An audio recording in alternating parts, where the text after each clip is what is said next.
So. Yeah.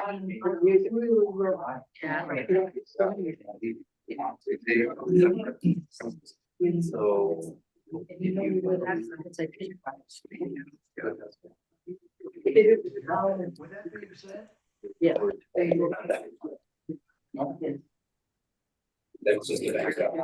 That's separate from the YouTube.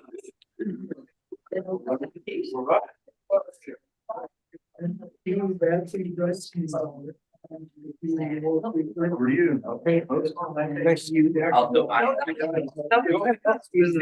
Good evening, ladies and gentlemen. We get started, please. Welcome to the town hall listening session in support of the zoning code update. And I have to congratulate you all for coming out on a night like tonight to come in and listen to me talk. That's not something I would want to do. I guess we're a hardy bunch here in Harbor Springs. My name is Bob Buckner.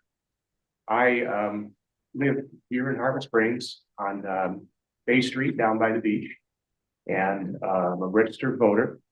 And my job tonight is to facilitate conversation with you and to listen. We want to hear what you have to say about concerns that you have about the zoning code, about things that you've heard that make you a little antsy, suggestions that you have. We generally want to be here to be a sponge and listen to what you have to say and what your suggestions are. And that's going to be my job for the next 60 minutes. We're going to try and keep this to an hour today. So if at all possible. I was appointed to the Planning Commission on January 9th. Yeah. So I guess I'm one of the 3 new kids. Kids is a relative expression, but you need sleep to get sleep, right? Somebody has to be here. Okay, I think everybody's muted. Okay, all right. Yeah, so I was appointed to the Planning Commission on the 9th, and that makes me a newbie. And I actually think that's a good thing in many respects. I think it's good for me because I don't come with any prejudices. I think it's good for the Planning Commission because I bring, I think, a fresh perspective. I think it's good for Harbor Springs because I bring a fresh perspective. I don't have any vested interest in the 2024 zoning code that was defeated in November. And I clearly don't have any vested interest in the 2005 zoning code. I wasn't around at that point in time. So what I do have a vested interest in is helping the city to get a zoning code that everybody can be comfortable with, or at least almost everybody can be comfortable with. We can do better than a 50-50 split or a 54-48 or whatever it is split. I think what I would aspire to do and what I feel strongly about is to develop a code that has much greater unanimity in terms of its acceptance. I think we can do that. I know we can do that. And I think we have an obligation to do that. We can do that with your help, but we need your help in order to make that happen. So we're gonna, again, as I say, tonight we're gonna listen. We're gonna try pay very close attention to everything that you have to say. There are a few people here that I'd like to introduce tonight. We have Tony Johnson and Marie Wayman. Marie is gonna be our scribe. Did you wanna just say something about? Sure. Okay. Sure. Thank you. Yeah, I'm Marie Wayman. I'm a full-time resident here in Harbor Springs and have been for 10 years, but we owned our house for 20 years prior to that. And we kind of went back and forth, but I'm a voting member of the city as well. And I am just going to scribe. And I hope you're patient and tolerant of misspelling and arrows and things crossed out. But I really appreciate your looking at what I try to write down and making any correction as we go. If you said yes and you really meant no and I wrote it down wrong, please correct me. And then at the end, we'll put up the flip charts, and I just encourage you to look at what was written down. Last time when we met last week, a couple of people wrote their own comments in after the meeting had ended, and I think that's fine too. So anyway, thank you. Thanks. And thanks everyone for being here tonight. Yeah. We also have here tonight Vanessa Warren. And last but not least, we have Bill Mulder, who is the chair of the Planning Commission. And Bill is going to do a presentation for us on the purpose of the meeting. I would encourage everyone to, it's only going to be 10 minutes, give or take. I'd encourage everyone to pay close attention to the presentation. It, I think, is going to be eye-opening. there are some things that you will learn from this presentation that are implicit in the current 2005 plan that can be a little surprising. So I think it's definitely worth the effort to listen to Bill, listen to what he has to say. And then once we're finished with that, we're here to listen to all of your comments, all your concerns, and Marie will codify those concerns, and we'll make sure that we have a record of that so that we can reference back to that as we begin to develop the zoning code. So Bill, the floor is yours. Great, thanks, Bob. Yep. Yeah, Bob mentioned the purpose of the meeting is to give you some background about the update considerations, and most importantly, to hear your comments and ideas for the planning commission. Now, the meeting is being recorded and broadcast live. So here we go. The question is, why consider updating our zoning code? Didn't we just go through this? That's a fair question. And the answer is to improve the clarity and usability for residents, staff, and professionals. To anticipate the future needs of Harbor Springs residents. To reduce bureaucratic processes and costs for residents. To sync with the city's master plan goals and future land use map. And most importantly, the zoning code has some significant gaps and risks. And this is where I am mute.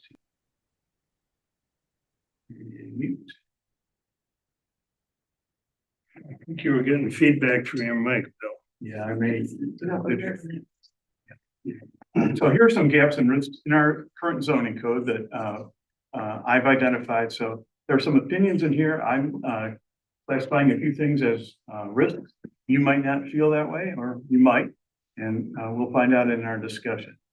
So first of all, the format, the structure, and some of the content is confusing, difficult to use, and the content is truly outdated. We have a lot of old definitions for types of businesses and things that don't.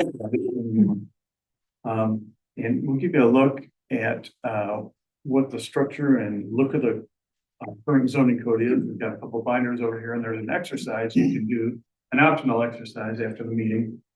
You can look up your property on the zoning map, find out what zoning district you're in, go over to the binder and see if you can figure out what capabilities and permissions you have for your property. And then the next thing is that I believe our community is vulnerable to some possibly undesirable uses. And those are, we allow adult-oriented businesses in the central business district, and that's by special land use approval. We also allow mobile homes in R1B, R1C, and R2 residential districts. Those are the largest districts, largest residential districts by geography. And residents may not feel that that's an appropriate use in those areas. Conversely, we allow one family detached dwellings, so a regular home, in the mobile home park district. That's not to say the mobile home park allows that. They have their own bylaws and everything, but our zoning permits that, and that has been a concern for residents in the mobile home park, that they think there could be pressure to do something else with that property. Anyway, our zoning would permit that. We also allow rooming houses in the R1C residential district, if there is even any such thing as a rooming house anymore. We also allow shipping containers as a construction method or for storage. Those are not prohibited, and somebody could create a building out of shipping containers or use one for a shed on their property. We also have no hard limit for the building height in the central business district. We have a 30-foot stated limit, but then we have no definition and limitations on how tall a rooftop elevator or stairway housing could be in the central business. And people may find that that's a risk to how they're perceiving what our downtown should look like. Second set of gaps and risks is that we don't have any architectural standards for our downtown building, for any buildings. Some of the modern business types that we love are not permitted anywhere. We don't have definitions, or the current zoning code didn't envision them couple examples are brew pubs, tasting rooms, and some other things. There's one sentence in our zoning code about floodplain protections for residents. And this is a pretty big deal these days. There is more wording in the city code, but that looks like it's pretty out of date and cites 1981 flood maps. And if someone is going to be building a building or modifying their property, you know, what are the chances they're going to find this important wording deep in the city code when they're working with the zoning code? There are no shoreline protection requirements. There's no up-to-date dark sky lighting standards. And front porch requests are a common or most common zoning board of appeals case, and that is where someone wants to have a deeper front porch to enjoy, and they would like to encroach into the front setback a few feet or some number of feet. And the zoning board of appeals hears that, you know, it's a administrative process that someone has to apply for and then appear before a board and explain what you want to do. So I think that could be improved. And then finally, we talked a lot about restrictions on guest quarters, and that's the wording for guest cottages, mother-in-law apartments, and accessory dwelling units or ADUs in our current code. And there are some quirks in there where only family and friends may stay in your accessory dwelling unit. They have to limit their stay to 21 days, and then they must go away for a month before they can come back. And then some of our homes have special privileges, and those are bigger properties in R1A and R1E residential areas. And they're allowed to have domestic employees stay in their accessory dwelling units, and there's no time limit for the stay. So it's not equal privileges there. So some interesting quirks, and I called them gaps and risks, and you may feel differently, you may agree, and talk about some of those. Here's notorious page 52 from the current zoning code.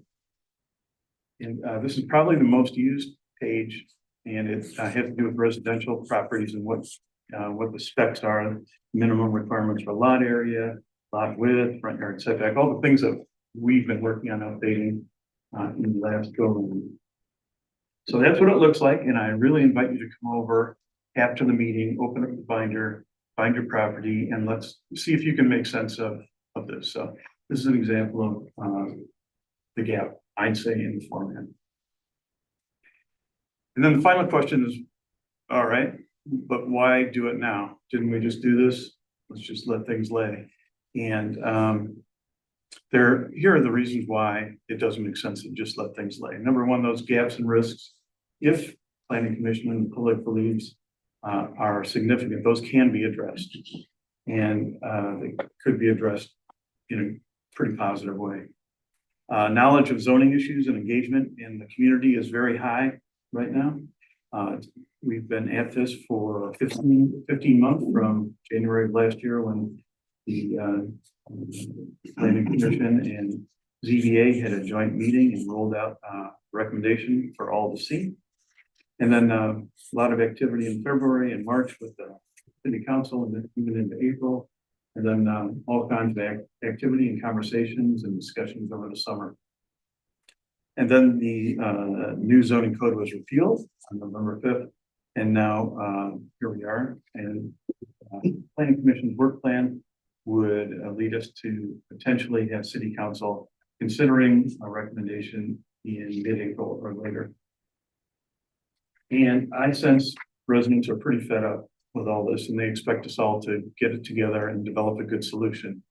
And a good solution is quite possible. So here are the zoning code aspects that have been suggested by the public for review. You can look at those at your leisure. And there's some pretty micro stuff in here, but if we get that right, that leads to a good zoning code. Here's the community engagement calendar. We're holding 5 town hall listening sessions like this, and then 5 open houses.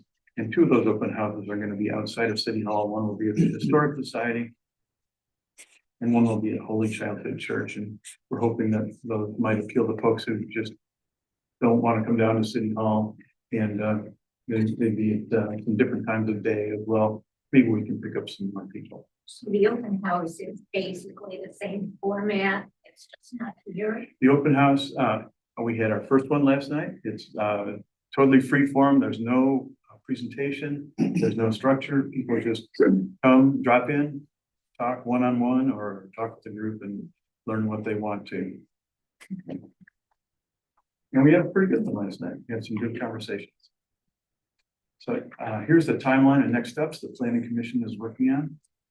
We'll be meeting Thursday night to begin the discussion in earnest of the zoning code aspects that the public has asked us to review. And then there'll be 2 more meetings in February.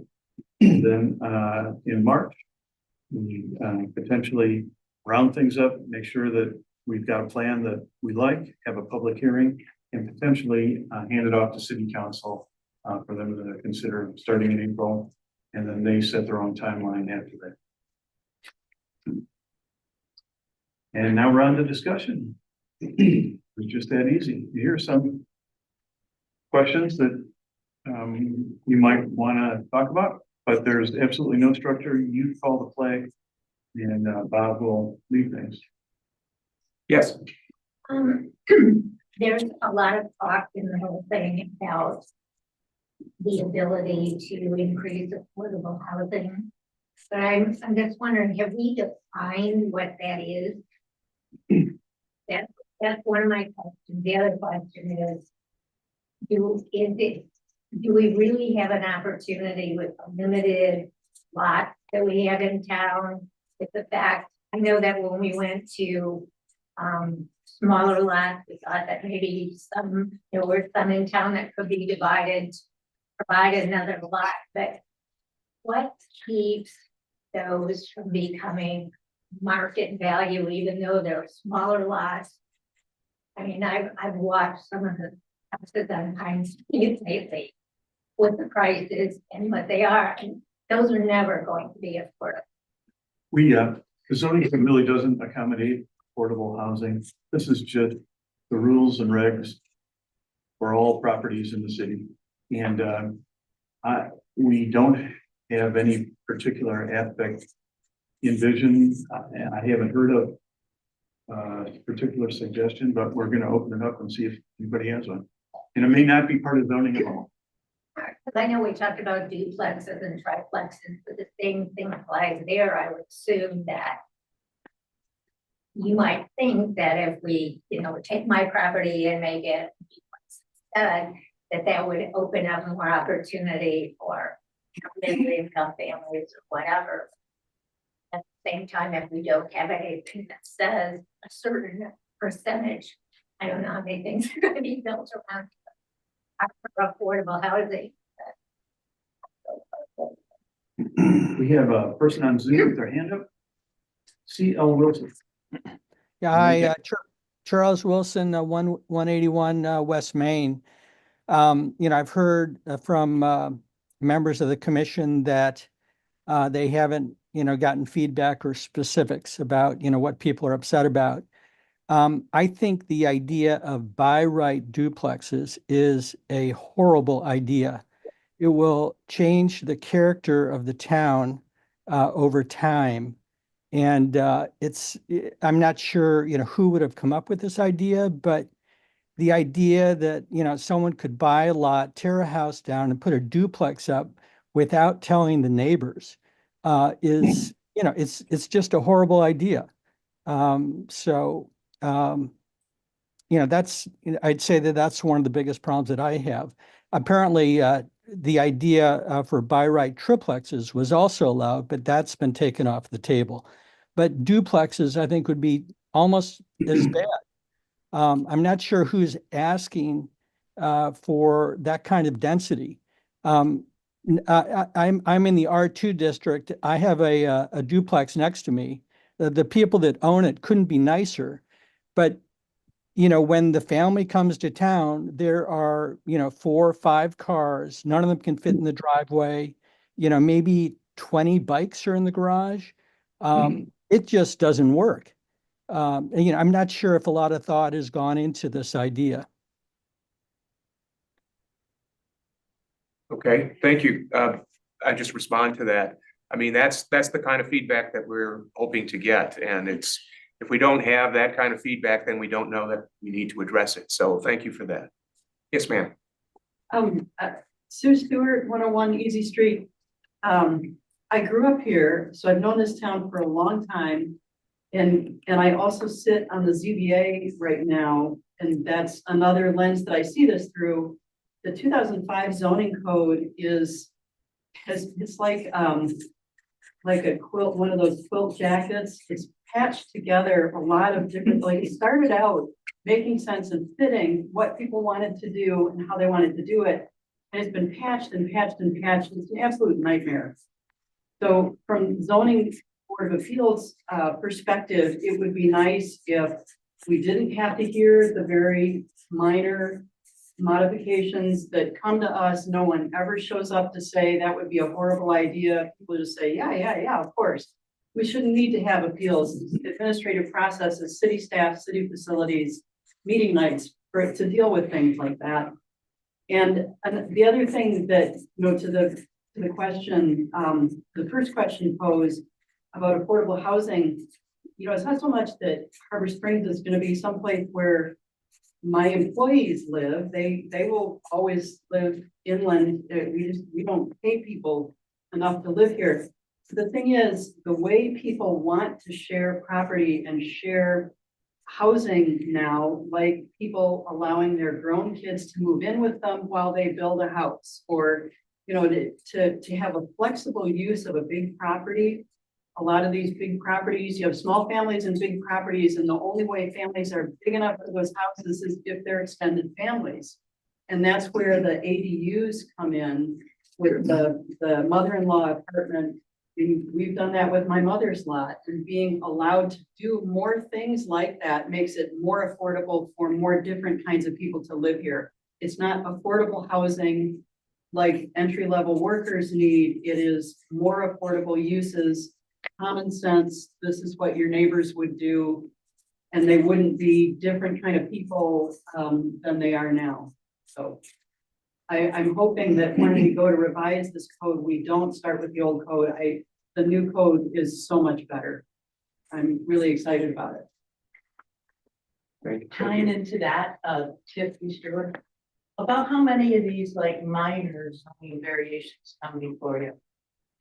In terms of the setbacks, say you want to have a front porch, how many a year? And not like super big things like I want to put a second story on the drive. The kind of bill you were talking about or you're used to that don't need to be maybe, I don't want to even get into that area by right. It's nothing about that. These are just minor things. How many? 2 a month in a year? Yeah, Jeff. I'm Jeff Graham. I do the zoning for the city, and I think I can help answer that. As far as the number of requests that we get, it varies from year to year. Some years there's less, some years there's more. There weren't very many in the last year. In 2024, we only had 2 or 3 requests. I would say that a more normal year is probably, let's say, somewhere between 5 to 10, which isn't a tremendous amount, but when you look at the nature of these, what I think are quite small requests, to have somebody have to go through that process for something that should be very simple. One thing that's very unique about Harbor Springs is most of the homes in Harbor Springs predate zoning code by almost 100 years. And so you have a wide disparity of where on lots homes are built. And some of the older homes are built like closer to the street. And then they have the front porches, and current zoning requires new homes that are built to be substantially farther back. And so one of the most common requests that we have at the ZBA is, I've just purchased this home. My house sits 20 some feet back from the street, but all of the neighbors on my street, they only sit 10 or 15 feet back. I'd like to be able to enlarge my front porch or have a front porch and be more in line with them. So those are I think probably the most common types of requests that we get.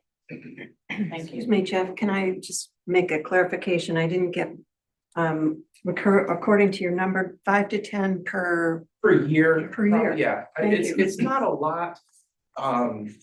But, you know, it's when a property owner has to go through that process.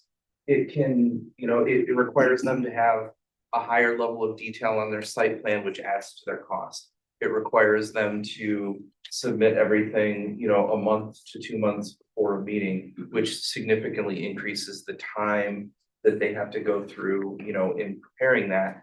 And with our short building seasons, that can sometimes be a big aggravation.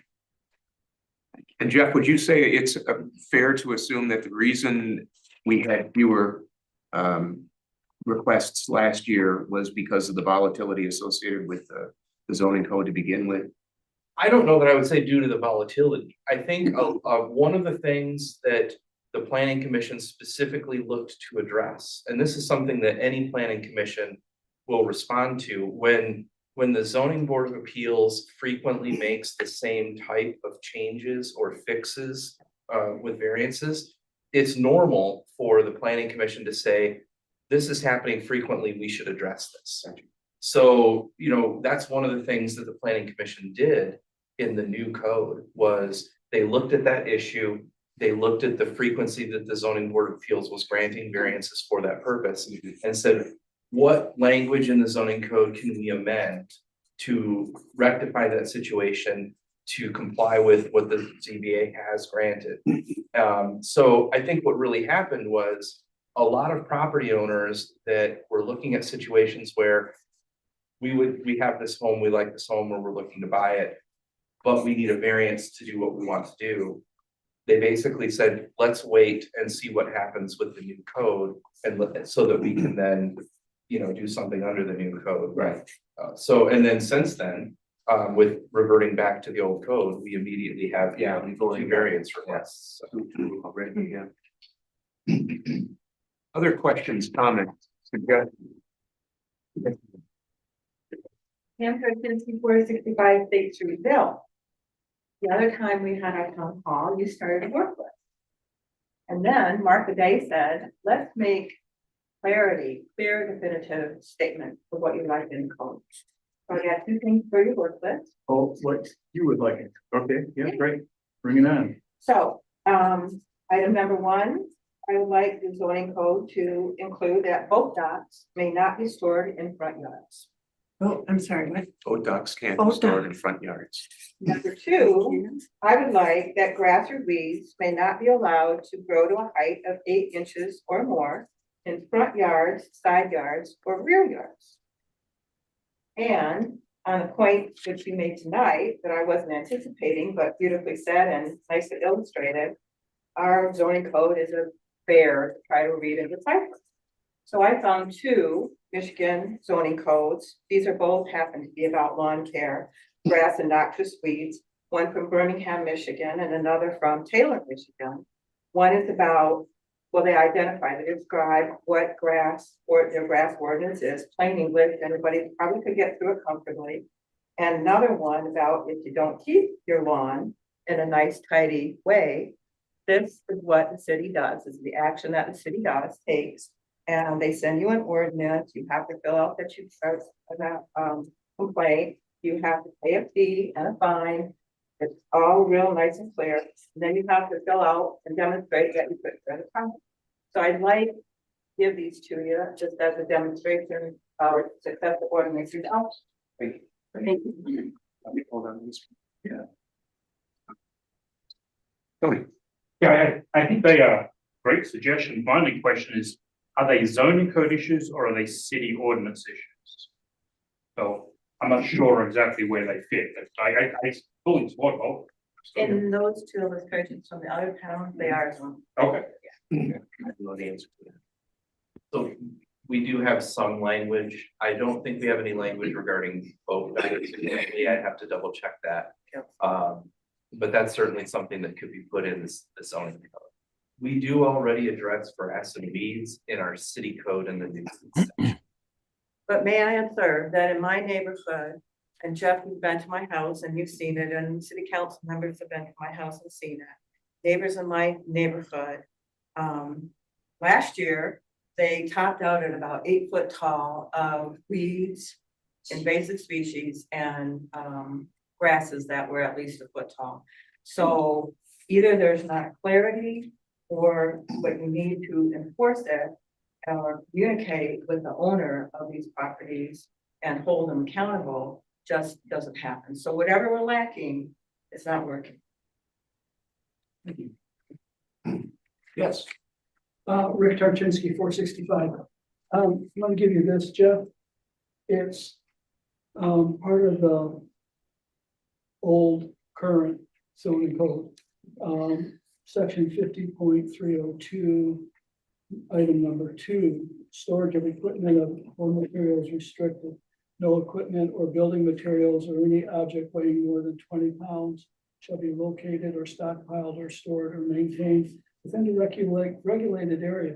And this is only for the bluff area. And I don't understand why the bluff gets such preferential treatment and why that couldn't be citywide. Thank you. Thank you. Mr. Wilson has his hand up again on Zoom. Yes, so I'm 181 West Main. I just want to relate a story that I experienced. Jeff Grimm is familiar with it. So I have a non-conforming lot in the R2 district. It's an old structure, and the rear entrance is severely degraded. And so I was ready to go. Relatively simple project last fall. And then, and so under the existing code, I only needed a zoning permit. But when the new code was enacted, I needed to seek a variance. And so I needed to hire the architect and go through all these additional hoops. And I've ended up wasting a year. And in seeking a variance, I mean, there's no guarantee that I would actually get the variance. So, fortunately, we've reverted back to the old code now so that, I'm able to proceed. But it just shows you that there's no guarantee that, this new code is going to help everyone. It's not clear until someone actually gets into a project that they really understand whether or not it helps them or it hurts them. Thank you for that. Thank you for that. That's, as I see it, a bit of a challenge that we have because there's a lot of people that want tighter restrictions on what you can do with property. And this is an example where somebody wanted a looser restriction on the property. So we're going to have the right code when we have what we call a compromise. Is what I do. And I think that's what we need to work towards. Yes. So I've been following this for a while, and I want to say that I appreciate all the work that the Planning Commission did over the past couple of years. I attended as many meetings as I could and tried to understand it to the best of my ability. My question is, rather than starting over again with a massively outdated, confusing zoning code, could we not start with what the commission came up with and work from there to meet that compromise? Is that your recommendation? I'd highly recommend that. Just to add to that, I foolishly read the whole thing after it was published and not word for word, because a lot of it's pretty technical, but 80 or 90% of that is very technical stuff. And I would see no reason to go back and rewrite all that. I would strongly support starting with the one that was just rejected and making the changes to get people happy.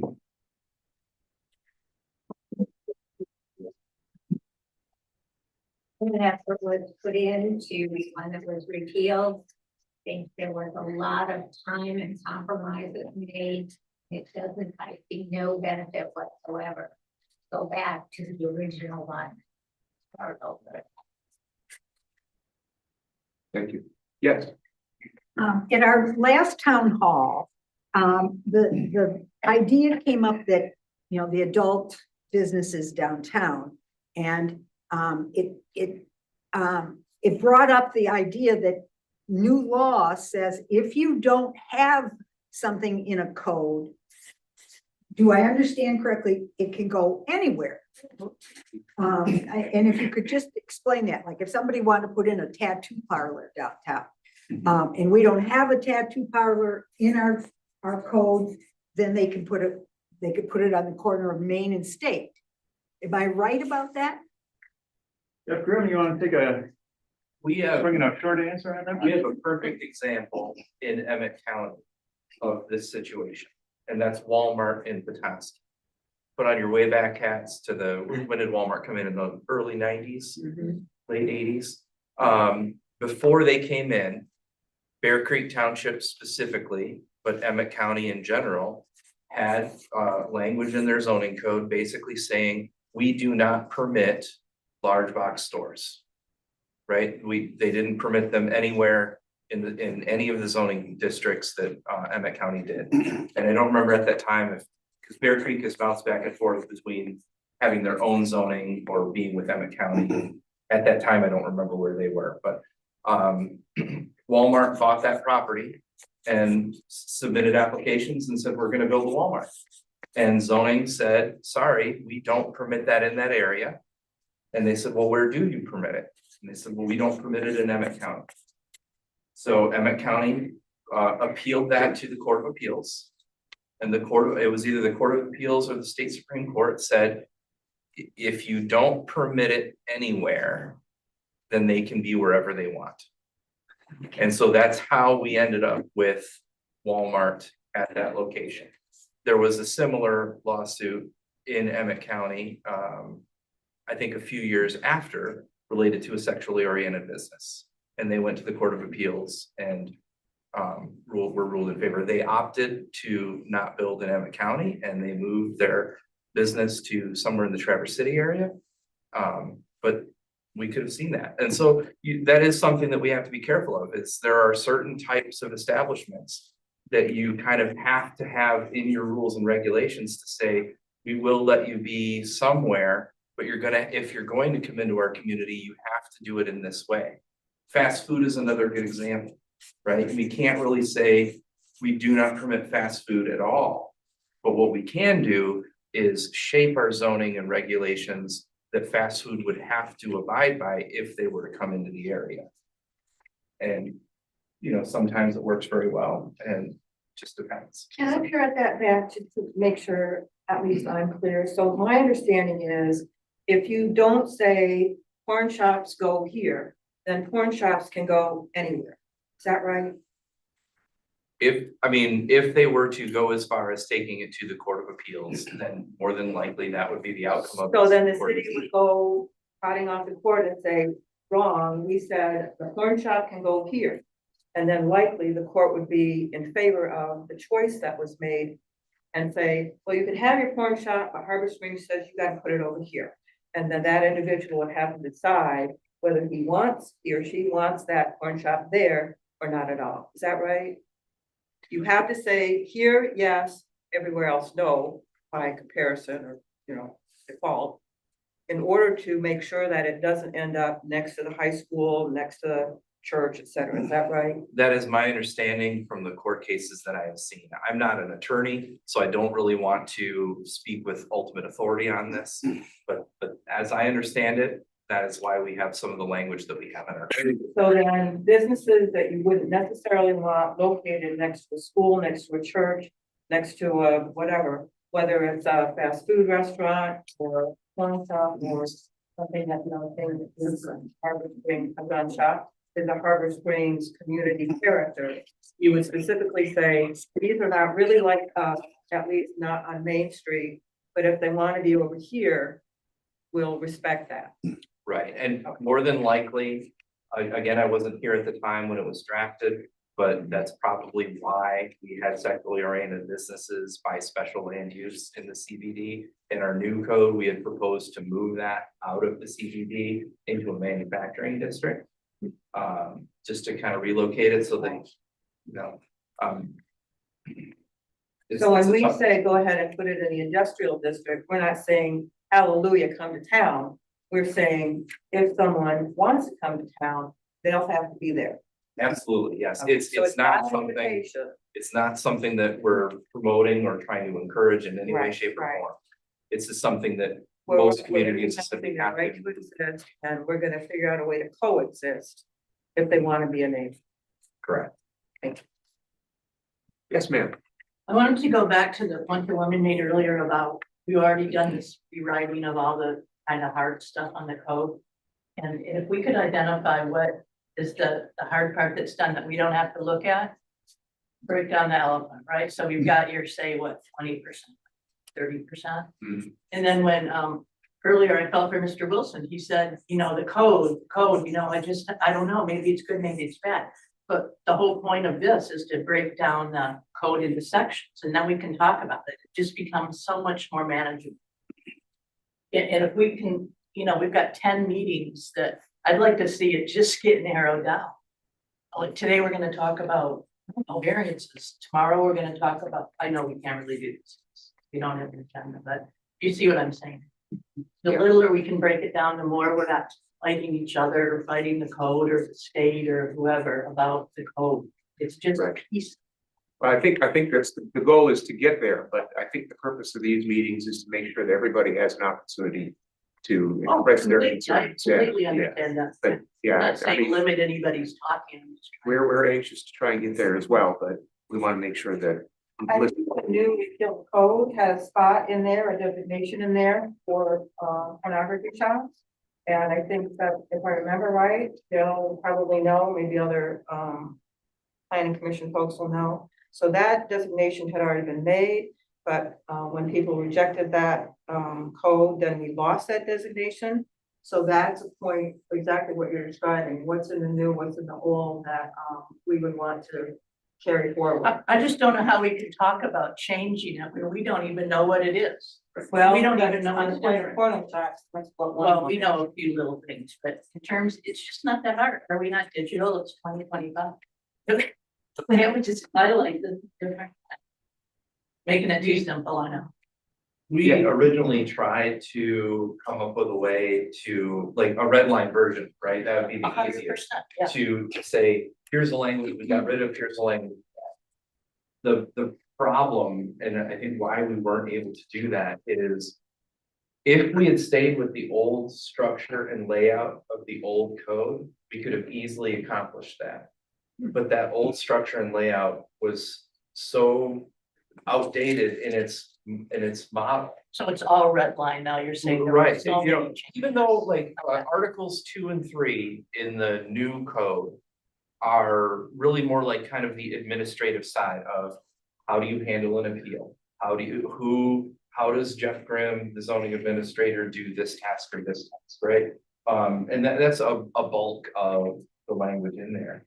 And that's literally the same. You know, the wording has changed a little bit and the layout has changed a little bit, but it's all the same stuff from the old code to the new code. Right, so let's find the stuff that isn't the same, that Yeah. just can't be done.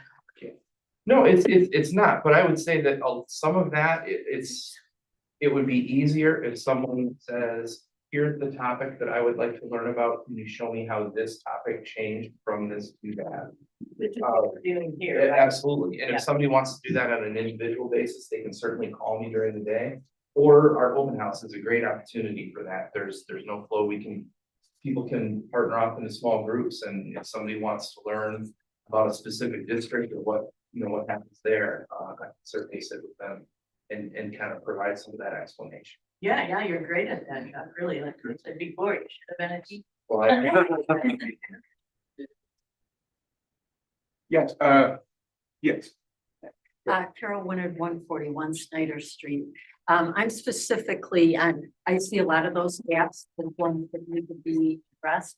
The no hard limit on the building height is one that I think a lot of people are not real excited about, buildings that have gone across the street at the Lyric. Yeah.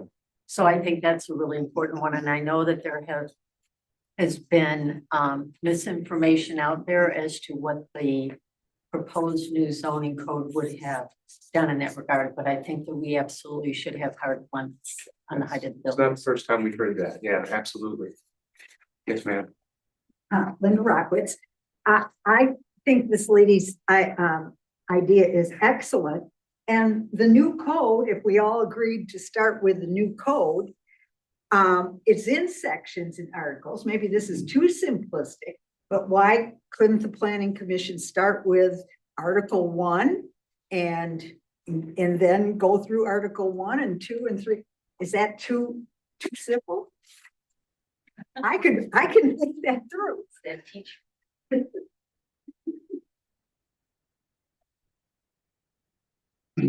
One of the things in the 2024 code that I think if you took a look at that and compared it with the 2005 code, the elegance of the 2024 code in terms of being able to understand what's in there, what's permissible, what's not. That to me that's the 80% there, ma'am. I mean, that is a lot of the hard work went into that, and it's very easy to figure out, okay, if I'm in RN or RW or whatever, what can I do? What is permissible? What is by right? What do I need special approval for? The 2005 code just does not accommodate that at all. That's not a word. Yeah. That's exactly what we're saying. Take that tremendous amount of work and now go to what needs to. Don't do it overnight. Yeah. Dan Mullins at 501 East Bluff. You have a memo, zoning aspects at a glance from August 27, 2024 that has a table and a matrix that compares the old code, the new code. Why not just expand that section by section, or not section by section, topic by topic? You're gonna have the same topic, same substance. Right. In each of the, No, it's a in each. a good suggestion. Yep. Dan, what Dan, is come that? Thursday night. Come Thursday night to the planning commission meeting if you can, where we have a worksheet with a side-by-side comparison of each of the aspects that people have suggested that we review. And you can, everybody can keep score on their own, put in your preferences and, see how those compare. And Dan, what were you referring to?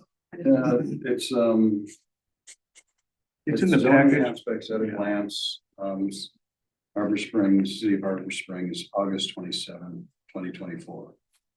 It's an information document on the difference between both of you. Yep, I turned that into a worksheet and that's in the package for Thursday next. Okay. Thanks for that suggestion. Other thoughts, comments? I have another one. I'm sorry, I forgot to identify myself. I'm Audrey Chapman. I live at 120 East Summit Street. This may have nothing to do with zoning, but it could have everything to do with zoning. What's gonna happen to our schools? What's gonna happen? People can't afford to live in our town. Our school population is dropping.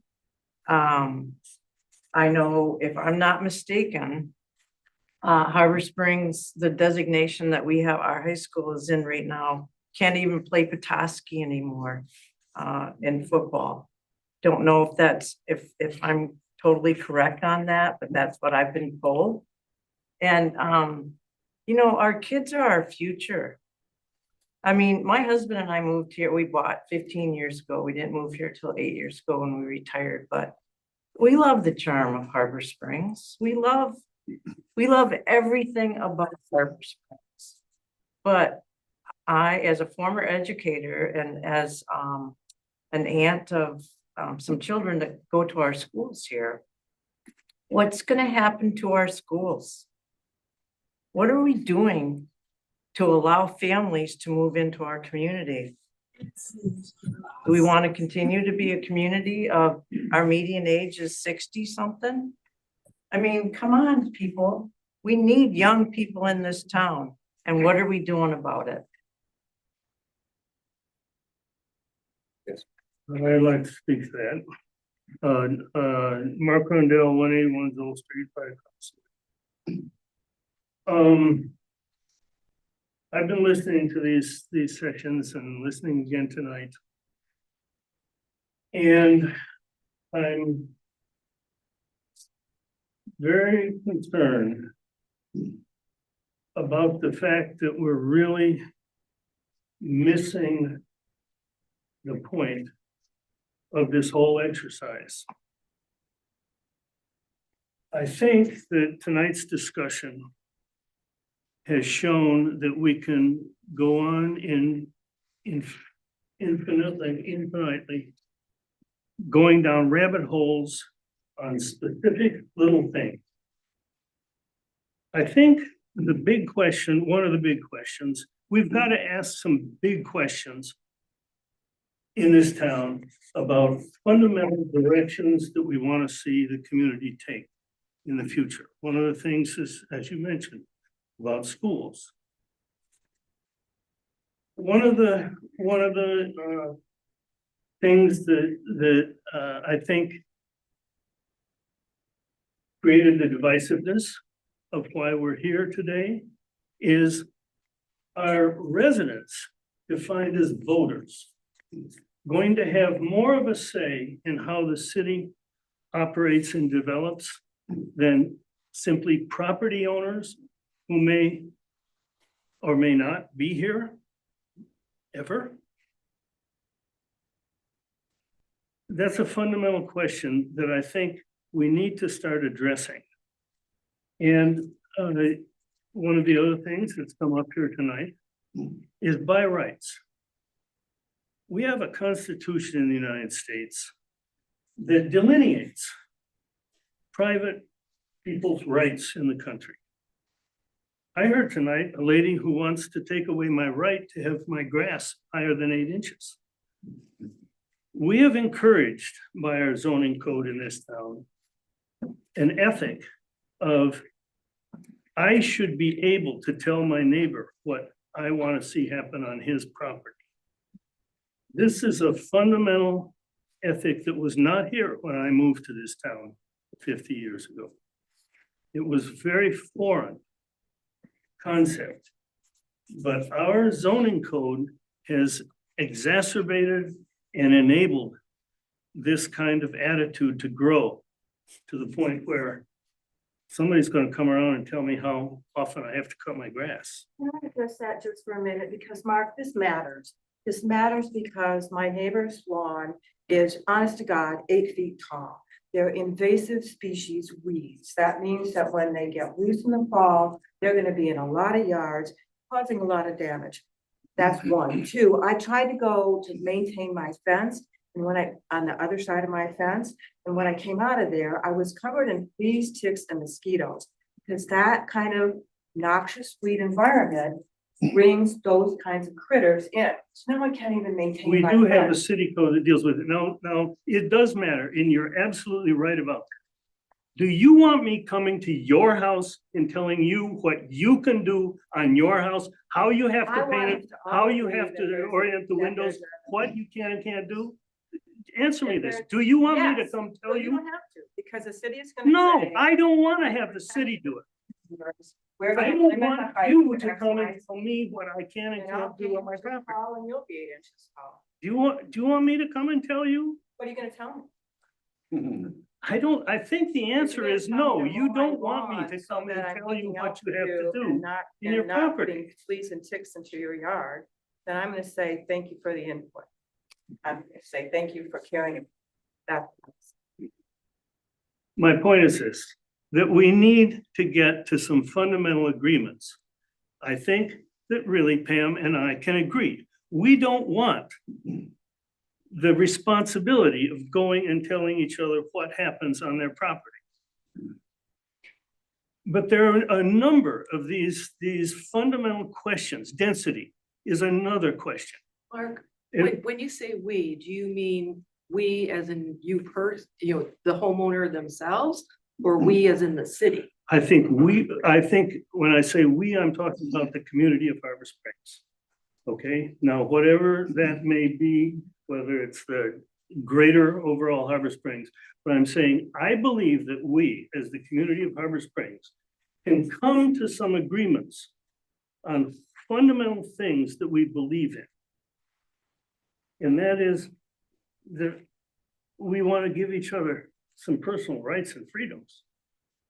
Okay, yeah, I just was getting the impression that you want the city to do the dirty work, not. No, I you, the don't. individual I would, homeowner. I have said 1,000 times over, I just assume the zoning code completely go away.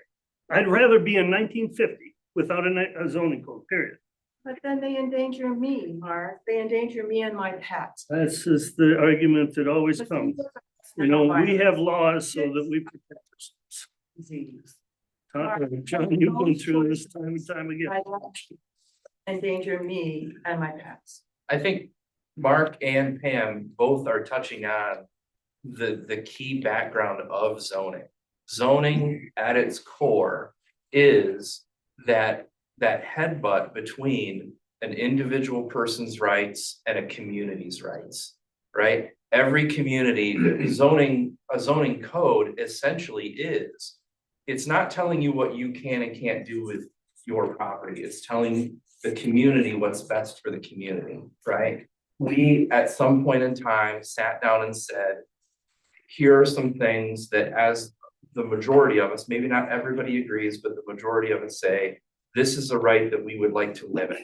Nobody wants to see a coal burning energy facility go in right next door to them, right? I think everybody in this room would raise their hand and say that they don't want that in their neighborhood, right? But then at some point in time, there's a level of control that you're not willing to give up. Nobody wants the city to knock on your door and say, we're not going to let you repaint your house this color, it has to be blue, right? That would be too much of a level of control. And I think most people would agree that that's too much. So it's finding that right balance in between, where to some extent you have satisfied Mark Rondell's concerns with too much control, but also provided some answers to concerns that Pam has, or these are some things that another property could do that would negatively affect my enjoyment of my property, right? And it's finding that right balance, and that's the difficult thing that every community has to face, is what is the right balance for us? Nicely said, John. Yes. Well, I think that John Fox would like to comment. Yes, John. Yeah, thanks for the opportunity. I don't know, Bill, if you sent out an email to, let's call it, anybody who's registered, or you just sent to people that maybe you knew that were interested. But I would highly suggest that you'd put these get-togethers on the calendar, on the Harbor Spring calendar, because I knew about this meeting because of your email. Then I went to the calendar and it wasn't listed there. So the Zoom link was on your specific email. I say that to one of the reasons, or one of the things that seemed to I took away from the last 10 to 14 months is people felt like they didn't have an opportunity to speak. You're doing this, I applaud you, so people can speak. I'm at 309 Pine Street. I am not a full-time resident. One day I will be, probably within the next 5 years. However, there's probably a few people out there like that, and they would like to participate or at least share their thoughts. So that'd be the first thing. Well, why don't we stop right there for a second? So emails went out to everybody on the city's email list, 250 or 300 plus people. That was one. Number two, there was a strong request that the city send out an actual paper mail letter, and that went out on Thursday night. I got mine on Saturday, so wherever your mail goes, you should be getting one. And then it was to all property owners, some 1,200 different addresses in the city. Great. Yep, on the city website. You might throw it on the calendar if you can do that. Yep. Let me just get to my other comments real quick, because I know you're running out of time. I really like the idea that was brought up to say, hey, can we take these code sort of one section at a time? And you have the chart that was talked about that you could bring to Thursday's meeting. The next piece, I'd say, maybe you try to break it down into residential issues and business issues or business district issues. I think you might find an opportunity to get into where are the real problems or the concerns that people have. For example, I was looking at the document you sent out. Home occupations. And it was in the new code by right, and it looked like basically everywhere in the city. Now, I go back to the original conversation when ACUs were in the recommendation, or at least in the planning document. Now, if somebody had an ADU they built, and then they decided to open a home occupation, essentially, did we just provide them the ability to build an ACU, which at least I disagree with, because I believe the city and the residents should really support our downtown businesses and those individual entrepreneurs who risk everything in there to supply those business needs or supply those business resources. So that's why I say if you break it down, it might be easier to understand. I'm no zoning expert, and I would submit probably most people in these meetings are not zoning experts, but we all have some beliefs on certain topics. And if you break them down that way, and then we get into the residential and we talk about those issues, great. Maybe we come to a consensus, and then we talk about the business side and say, what do we really want for our town? You know, the whole business dynamic would change dramatically in Harbor Springs if we went and tried to get to this, which I've read a couple times. We want an average age of 40. Maybe 65 or 63 isn't the right average age, but we do have the largest generation that is probably leading that, and over time that will change. But the businesses would dramatically change if we dropped 20 years, 10 years in average age. Is that what we want? And again, I think those are good discussions if you break them down from a residential and then into a business-oriented conversation. Thank you, John. We've captured that, and we will definitely consider that. Thanks. All right, it's 7:02. Do we have time for one or two more questions? Anybody else? Yes, ma'am. I think one of the big agenda items that I would like to see for Mark's comment is historic preservation. Okay, this town, is very historic, very charming because of the historic buildings. Again, I don't want to tell people what color to paint their house, what architecture they have to use, but if they have an existing historic home, try as much as possible to preserve what they have. I mean, I'm doing a renovation out in the township. I am changing the look and feel of the front of the house by doing this addition to stop this leaking that I have. So you're not going to be able to take the original picture and say, oh, okay, there's the wraparound porch with the deck, because now I've enclosed that deck. Yeah. Okay, I've enclosed the porch. So you won't be able to do an apples to apples comparison, but you can do a Gala apple to a Granny Smith apple comparison. You can still kind of see that it's there. Okay, and I decided to keep the front gable windows as they are, designed after all the houses that I passed by in Bayview and Weequahic. Okay, that's where I got my inspiration for doing that 3 set of windows with the gable decoration and the little scales and stuff like that, instead of replacing it with 2 really big plate glass triangles, because I wanted to keep that historic look on the front of the house. But I did do the plate glass triangles on the side where you can't really see it. Right. So those type of things, that I think is a big issue across the entire city. Thank you. Thank you. Thank you. Anybody else? Just one final comment, Tom Chris, 805 Plan. I would ask that all of us, and especially the commission, think about the property rights issue. Every zoning regulation is a restriction on property rights by definition. And so everything you're gonna do, you ought to ask, is this necessary to achieve the goal of the zoning? I'm not anti-zoning guy, but you clearly could take it too far. I mean, my neighbor might want to put a storage building in his backyard. It's his yard, not mine.